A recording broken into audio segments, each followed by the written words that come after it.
ra ngoài đường nha.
ពុទ្ធរតនាធម្មរតនានិងសង្ឃរតនា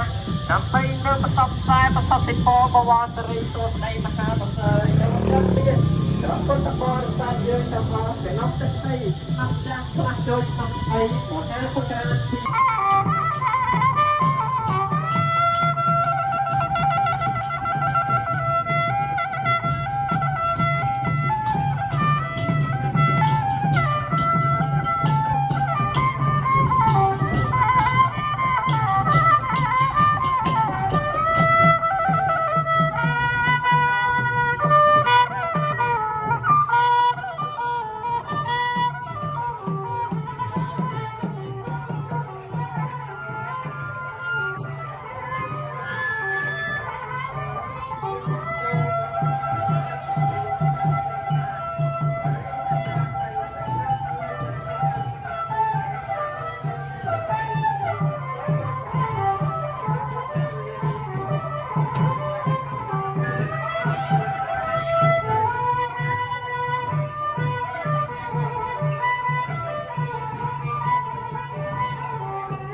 កំពុងតែត្រៀមរៀបចំ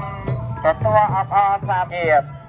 នៅក្នុងឱកាសពេលវេលានេះអរប្រជាមិត្តពុទ្ធបរិស័ទយើងទាំងអស់សូម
cho toàn thể quý bà con cô bác chúng ta một lễ năm mới gặp được nhiều điều an lành trong cuộc sống và cầu cho cô tình giáo hòa gặp được nhiều điều may mắn trong cuộc sống. Quân dự luật ngày hôm nay cũng được sự tiếp đón rất quân hạ quân tượng như để chưa được xa đây quân thẳng cả quân tượng thẳng lên quân tượng cô bác chúng ta quý bà quý đạo hữu và những người có tâm tâm trong sự một giáo rất là hầu của chúng ta rất là hầu thông báo như mọi chúng ta sinh ra ở thế gian này mà chúng ta được việc rất là cũng như những giáo pháp mà chúng ta đã để lại cho chúng ta tu và học tập để hạnh phúc rất chúng ta đã đến lúc ngày hôm nay. Và một phần nữa đó là sự cống hiến cũng như góp phần phước báo để gom góp cũng như giúp đỡ cho nhà chùa, cho tất cả các vị sư trong phật tử gần xa.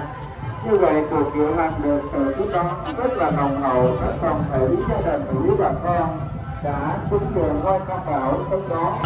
với các con bà con cô bác đã dành cho cúng dường tôi hôm nay một phần nữa một phần giúp đỡ quý bà con quý phật tử đã làm cúng dường trong cuộc diệu hành ngày hôm nay và mong cho toàn thể quý vị nam phật tử nhân dịp để ngồi thăm chưa năm nay và mong cho toàn thể quý gia đình quý phật tử chúng ta được nhờ sức khỏe hạnh phúc và thành đạt trên cuộc đời làm hạnh phúc và phát đạt vượt lại dồi dào niềm vui nữa và lúc nào cũng được đều có công đức của thích ca mâu ni. Đó là tấm lòng rất đẹp yên vui rất là trí tuệ với cuộc đời của người được ba cõi, một là cõi người, hai là cõi thiên đàng, ba là cõi niết bàn. Và quý phật tử chúng ta đã cúng dường ngôi tam bảo ngày hôm nay với ao diệm không cho đạt và ý nguyện và cùng với cuộc diệu hành chúng tôi tất cả nguyện nam mô bổn sư Thích Ca Mâu Ni Phật. Nam mô Bổn Sư Thích Ca Mâu Ni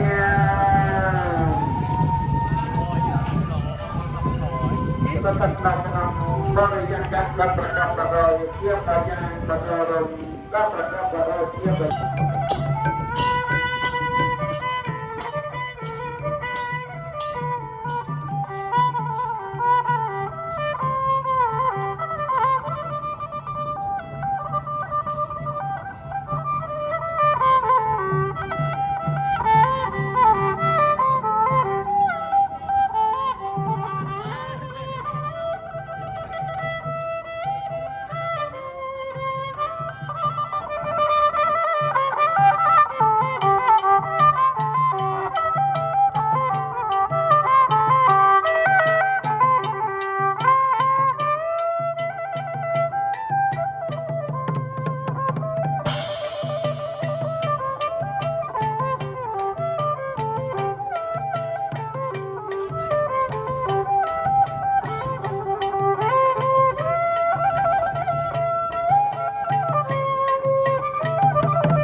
Mình phân bó để làm giới rốt TV riêng tri của bây hạng khan lại hong số mạnh chính an và bố tất niên